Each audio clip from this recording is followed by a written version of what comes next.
Greetings, opera lovers. Live from Bloomfield, Connecticut, it's Rona. So it's been an awfully long time since I have done something like this. In fact, I looked in my archives and the last one was for Carmen last year. But this year we have the fabulous revival of The Queen of Spades, starring Yusuf Avizov and Lisa Davidsen, as I hear her name is pronounced. So every year when the Met um, rolls out their schedule for the next year, I look and see what 3 or 4 operas I would like to see. And I really wanted to see Queen of Spades, but the tenor who was announced at the time was Antonenko, and I just couldn't tolerate hearing him live. So I passed it by. But about a week ago, Queen of Spades was live streamed, the audio alone, over the Met website, and I knew I had to go. So I got us 2 tickets, Mr. Opera and me. We went to hear the opera yesterday, a Sunday matinee, a first for us. So many people have chimed in about this.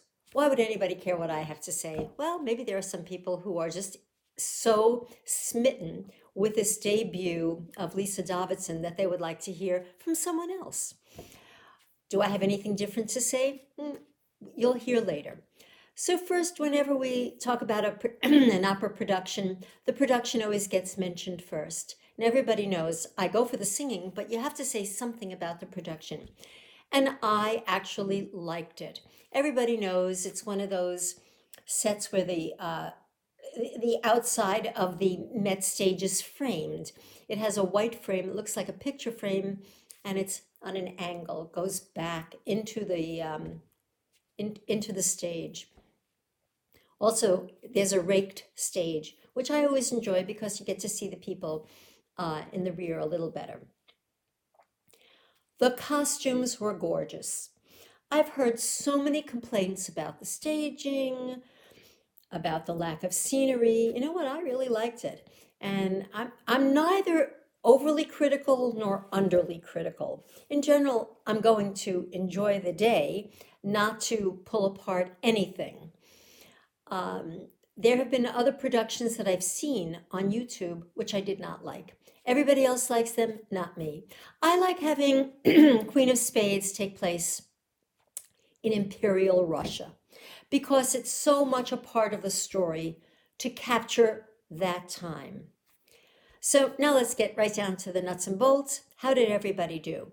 Well, since the Queen of Spades, the lead character is German, played by Yusuf Avizov, here's my take.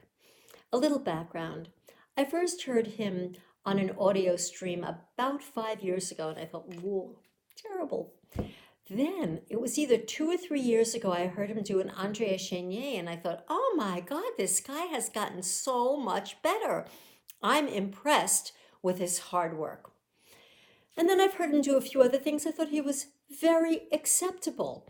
Nothing terrible, nothing great. He had an unusual timbre to his voice that I could see some people wouldn't like. I neither loved it nor disliked it.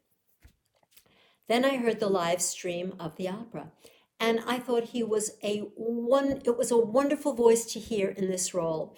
He has a lot of drama in his voice, and I think he's an excellent singer overall. I also think he's a very good musician.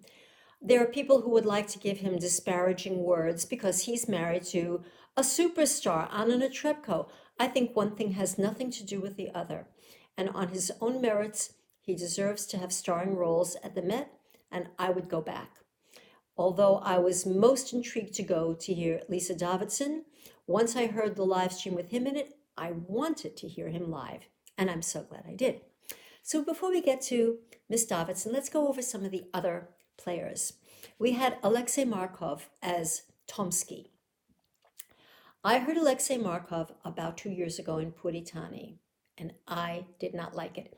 He and both Luca Pizzaroni played the two, the uncle and the sort of father in Puritani, singing the great Suoni la tromba, and I couldn't wait for it to be over. They're not bel canto singers, especially Mr. Markov. I don't know, maybe in Europe he's known as a bel canto specialist, but to me was not a good choice. So yesterday, I was incredibly surprised to see how much I really enjoyed him in this role. Of course, I had already heard him twice on the stream, and I thought he sounded like way, way better. And he really is a wonderful singer, especially in this repertoire. Okay, Mr. Markov, I know I'm not your manager, but please, please sing much more Russian, sing more Italian things. Don't sing bel canto. That's my advice. Okay, it was free advice, it's worth like nothing. Filling out some of the other roles, I was so glad to see Paul Grove have a small role. I think he has a wonderful voice and he deserves a place in opera. So maybe he's not going to be Cavaradossi or anyone like that soon, but he definitely should be heard. Another singer that I was very impressed with over the radio was Elena Maximova playing Pauline. Now, I had not heard her before, or if I had, I didn't remember. Many people have said, well, she's gone downhill. Well, since I didn't hear her before, I don't know. I can't comment on that. But I thought she was just fine as Pauline. Then, of course, there was Larisa Diatkova playing the Countess, or the Queen of Spades, as she's referred to. I think she did a terrific portrayal of this character.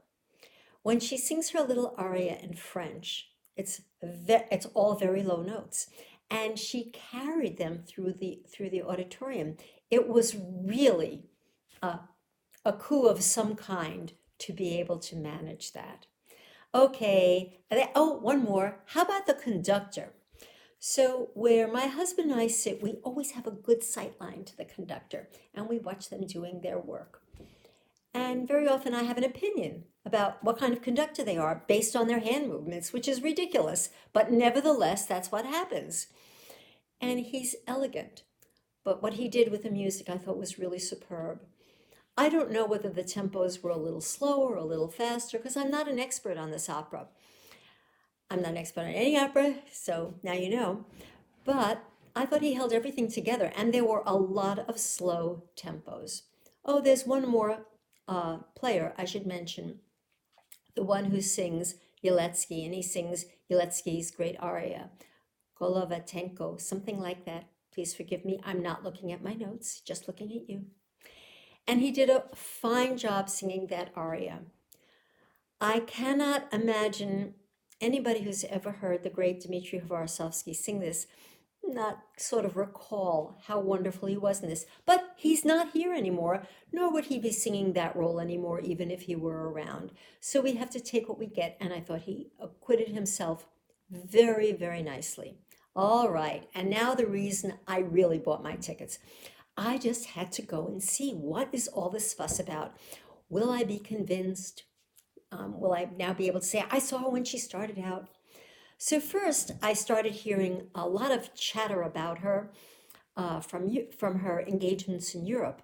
And I did catch her Ariadne of Naxos, which was streamed from X, I think so.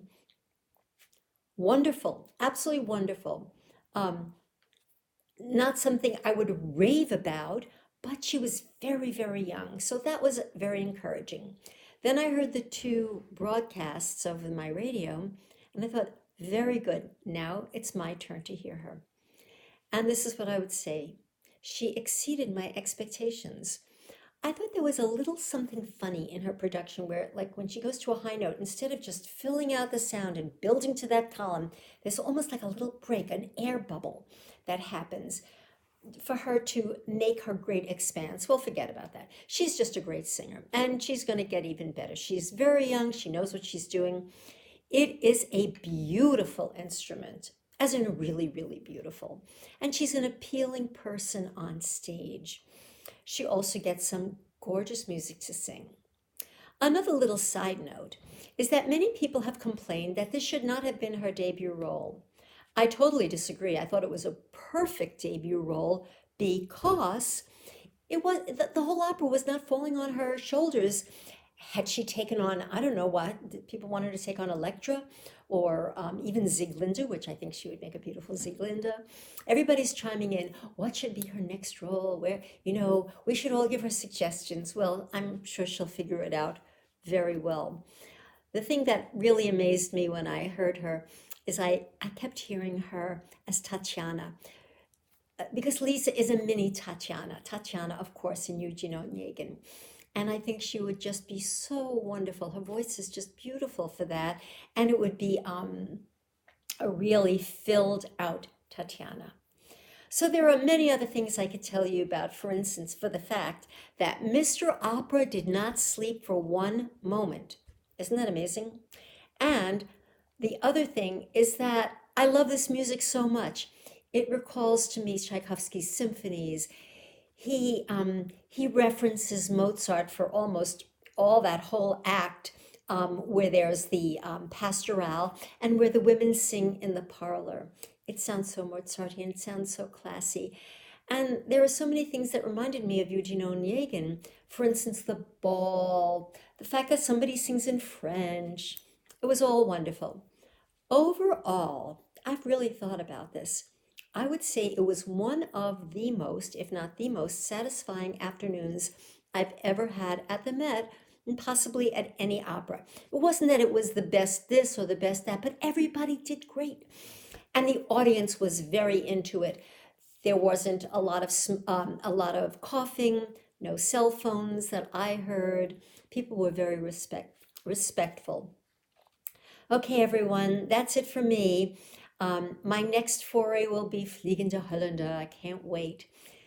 Have a wonderful end of the year. And if you have any comments, please write them in the comments section. Bye.